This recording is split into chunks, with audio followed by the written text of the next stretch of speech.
Som rád, že mám doma mačku. Domáce zvieratá zadržiavajú šialenstvo, rozvoj šialenstva. Moja mačka si robí svoje, hlavne keď chodím po kuchyni úplne nasratý a hovorím si, že čo máme robiť? Teda ja, ty, Micka. Myslíš si, že som blázon? A potom na mňa zazerá, ako keby tomu rozumela.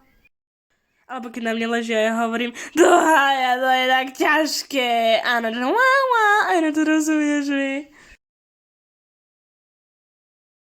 Niekedy rozmýšľam nad tým, že či naozaj milujem svoju mačku, že či milujem toto stvorenie.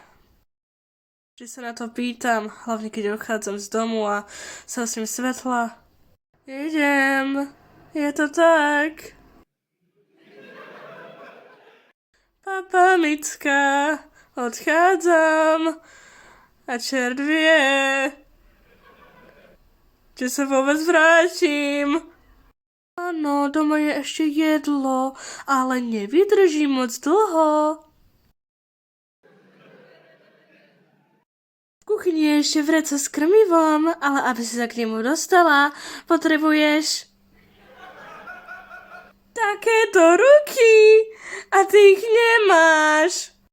Takže na tvojom mieste by som si už teraz rozdelil jedlo na všetky zostávajúce dni a modlil sa, aby som sa vrátil a priniesol ti žrádlo a s tým aj zmysel tvojho života, mačička.